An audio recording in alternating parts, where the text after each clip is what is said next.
Hello, my name is Horam, and today I have found three very interesting stories about people's encounters with strange beings in the deep woods, and I will be narrating them here.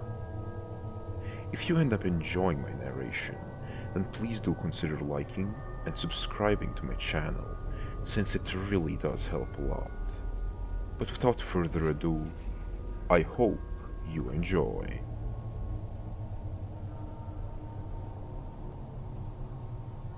The first story has been posted by user Guru Bush Hippie.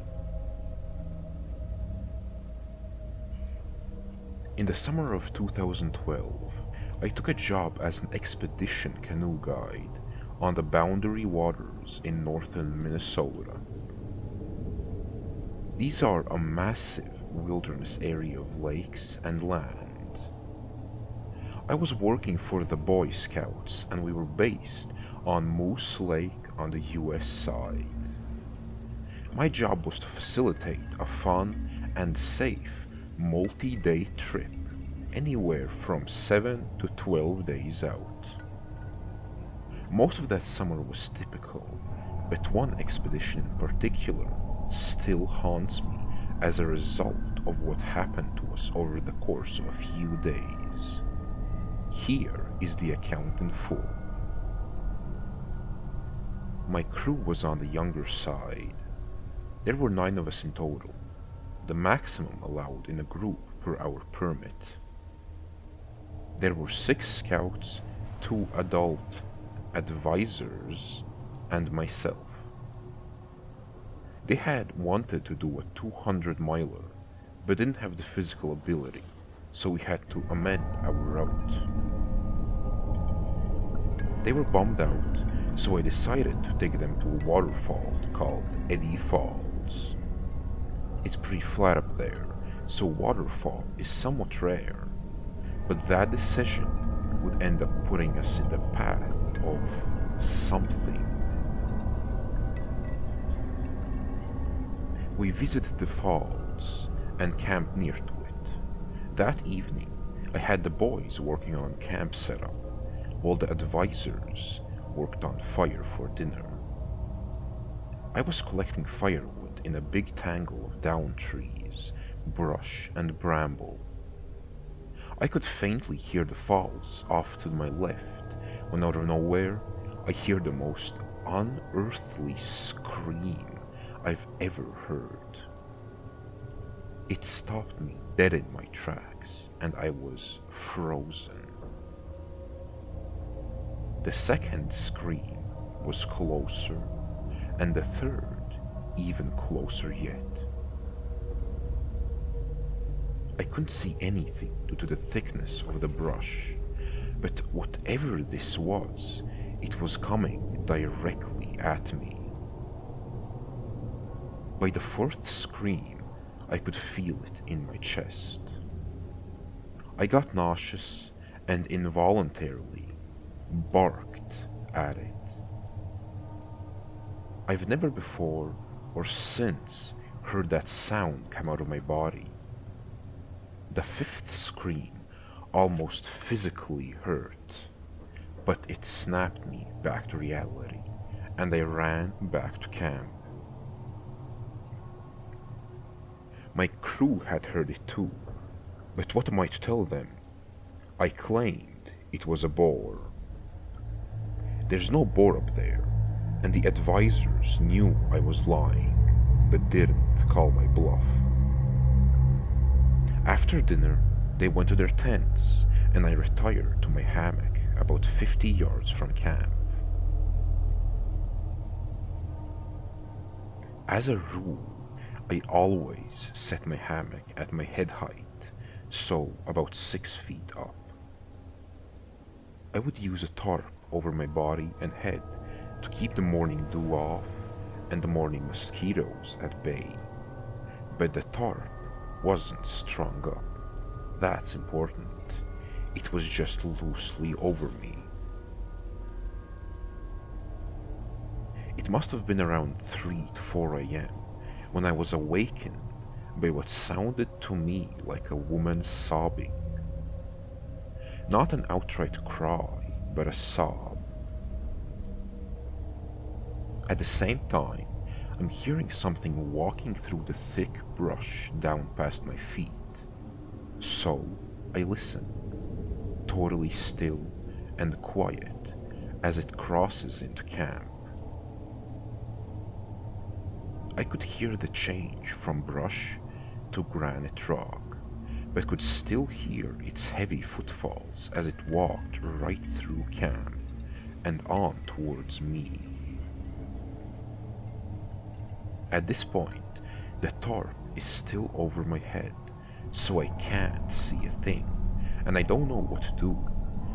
In no time, it was standing right next to me. I could hear the breathing, loud and congested sounding. I could smell the musk. I could feel its enormous presence only inches from my body, just standing there. Time to make a decision. I suddenly threw the tarp off my head, and as I did this, my left hand touched this thing in the chest. It was dark, but I could make out briefly a very large, upright figure. The hair on it was long and coarse. The musculature was impressive. Bodybuilder status pectoral is what I touched. It all happened in a second, and as soon as my hand made contact, it bolted back into the brush with immense speed for such thick debris. By the time I got my headlamp on, it was gone. My crew had slept through it all, so I read until the sun came up and decided not to mention it. The next day we moved on a few miles towards a base camp and camped on a small island. Campsites on the US side are designated by a fire pit and a grumper, which is a fiberglass toilet over a deep hole. We were just arriving and it was evening. One of the adult advisors needed to visit the grumper, so he walked towards it. About 2 minutes later, we heard him yelling and he came running back to camp, still pulling his pants up, and said that he'd just seen a gorilla right in front of him. I asked if maybe it was a bear, and he said absolutely not, that he'd hunted bear for years and that was no bear.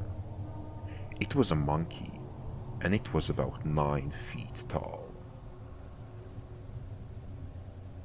At this height estimate, I'm imagining being back in my hammock. If I touched the chest and I was about 6 feet off the ground, that would put the head close to 9 feet up. Was it stalking us? Was there more than one? The boys are now scared. Time to mitigate. I suggest a night paddle. No one's sleeping anymore anyways. So we packed back up and set out at around 8 p.m. and paddled by headlamp for several miles. My plan was to get back into Moose Lake and camp very near to base so we could be the first crew off water the following day. Moose Lake is connected to Newfound Lake by a small pinch and a channel of water that's not very deep or wide. There's dark woods on both sides.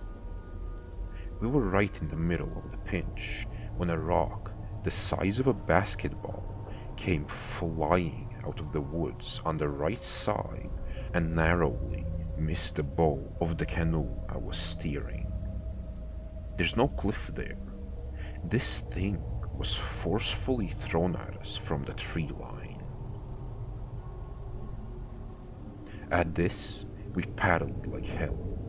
We paddled to the center of Moose Lake. tied all 3 canoes together, and we sat out there all night.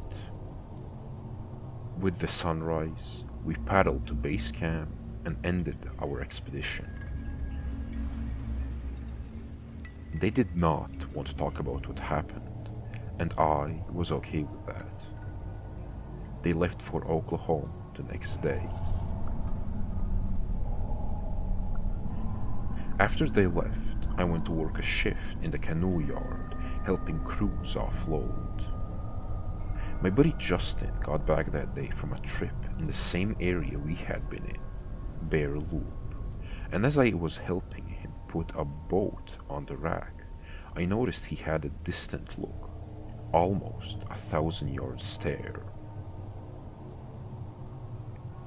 I asked how his trip went, and he said it was all good until they hit Knife Lake or Newfound Lake. He said they were being messed with for 2 nights on Knife and then had a rock thrown at them in the Newfound Pinch.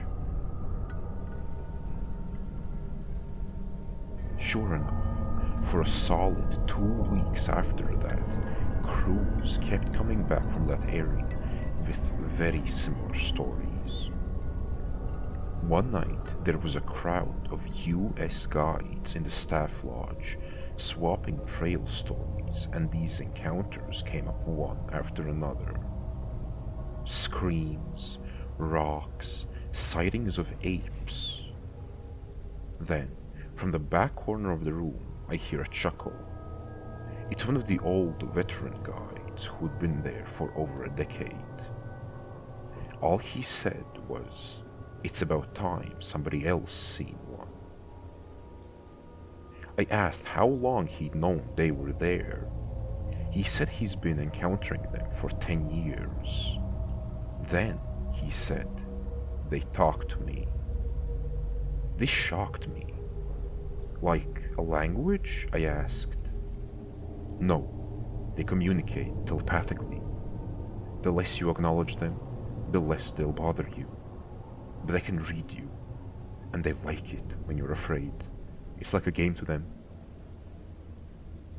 What happened out there is still a big question in my mind. I've always been open to the idea of Sasquatch. Their existence was never a huge stretch for me, but what really sticks with me is the way that veteran guide spoke of their intelligence and the parapsychological abilities. That they can read human emotion as clear as pages in a book. That they know our species better than we know ourselves. The second story has been posted by user Vertigo Saint 90. It's perhaps best if I provide some background and context, because it may help strengthen my story and people will hopefully believe me. I know that a lot of people claim to have a true story about strange encounters in the woods, and I don't want people to accuse me of making this all up, because honestly, I swear, this really did happen. It's not supernatural. It took place during the daytime, and the monster is very much human. When I was about 13 or maybe 14 years old, I went on a camping trip with my mother and stepfather and my 4 younger siblings. We were not a very well-off family. We were quite poor. I never went on holidays abroad, and we would always go camping, usually to the same campsite, which felt like miles away, but was in reality less than 10 miles from the city where we lived. We had been there a few times previously, and knew the campsite and the surrounding area fairly well. It felt pretty safe and familiar. On this occasion, everything was going pretty normal. I hated camping. My parents would always argue when it came to putting up our tent. It was pretty boring being in the woods, and I would normally be the one entertaining my siblings. I hated not having electricity, access to proper toilets and showers, etc. It could be quite fun looking back, and I do treasure the memories I have with my stepdad, who is no longer with us. Usually, we would go on long hikes or bike rides, with my stepdad using maps to charter our way to a small village, promising to get us all ice cream, which was a real treat as we never normally had it. On this camping trip, we were going to go on a 10-mile bike ride. Both my parents had their own bikes, along with my sister and I. My stepdad's bike had a small trailer where my 3 younger siblings, all under the age of 5, were sat. It was hard work going on these epic long bike rides, but I rather enjoyed being in the middle of the woods surrounded by nature. We weren't in the middle of nowhere, but it was remote enough for it to be inaccessible to public transport. Only forest ranger type vehicles could access the roads. They weren't really roads paved with tarmac, more like dirt roads, which were really only suited for bicycles. During all the times we went camping, we never saw any other vehicles go down these roads. On this day, we were all cycling down this road when suddenly we hear the sounds of a vehicle coming up slowly behind us. My stepdad is in the front, and when he stops and tells us to move aside to let the vehicle come past, there's a sense of urgency and confusion in his voice, as he's unsure whether there's even a vehicle here. The vehicle passes us, and we are expecting to see a forest ranger vehicle. You know, like a 4x4 pickup or a Land Rover type.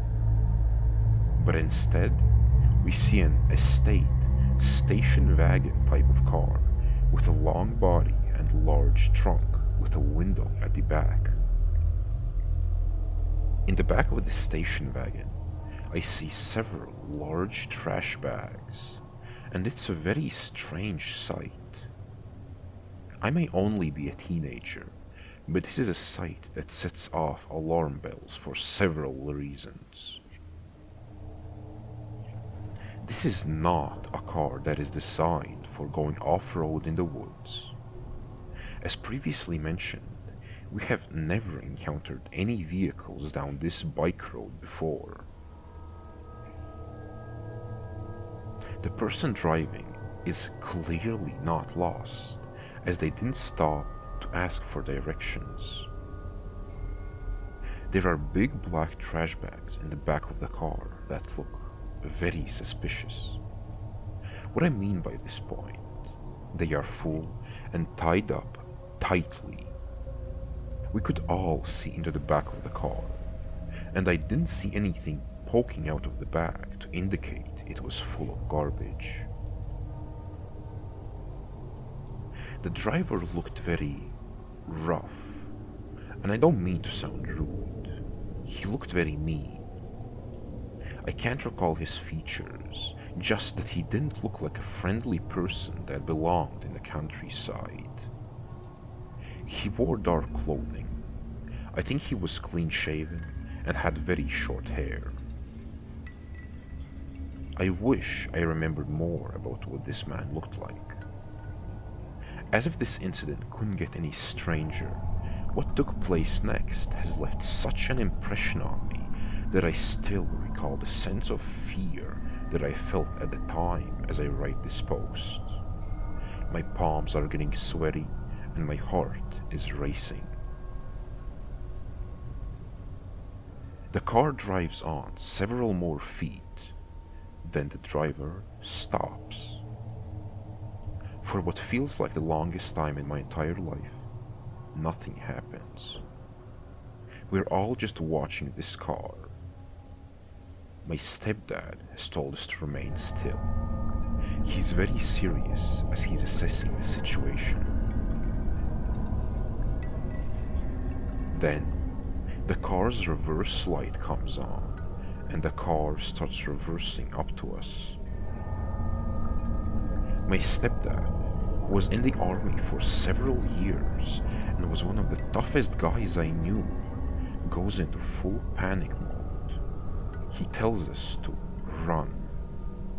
We didn't even get on our bicycles to ride. Instead, we all flee on foot, running with our bicycles through the woods until we find a railway bridge which we had previously passed over.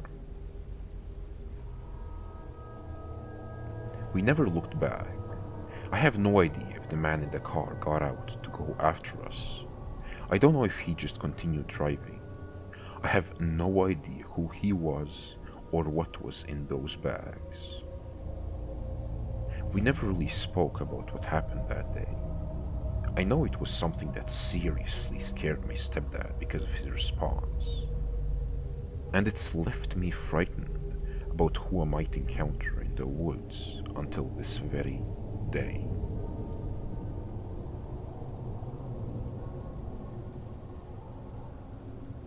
The third story has been posted by user Odd Response 7567. Just today, my friends and I were hiking on some abandoned and unusual land. It's really beautiful, with lakes, cliffs, and tons of trees.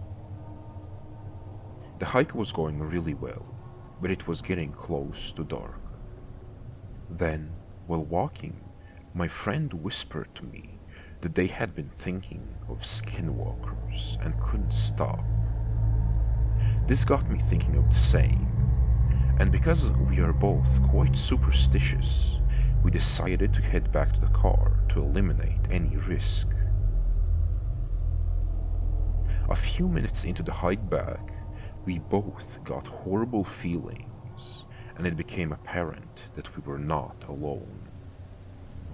We kept making our way back to the car as fast as we could, but it kept getting worse.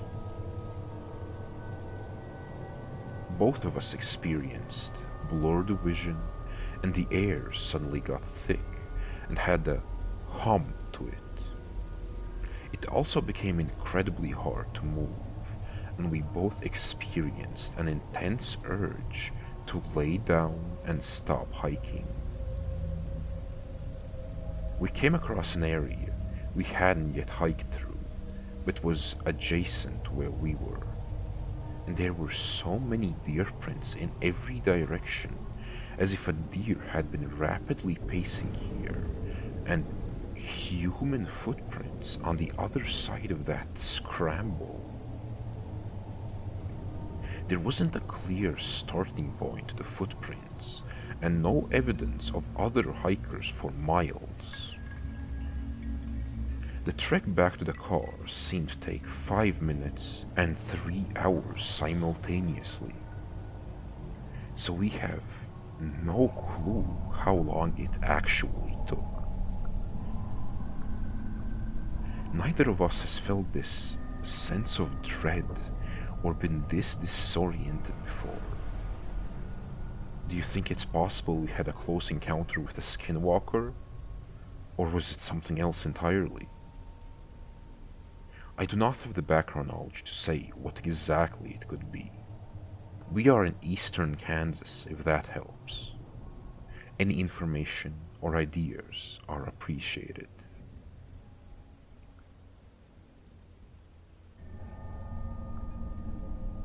I often lay awake thinking about how much of this world we truly understand and how much of it is still hidden in the dark depths of places untouched by human hands. But either way, I do hope you enjoyed my narrations, and even if you didn't, I want to thank you for watching and to wish you a good rest of your day.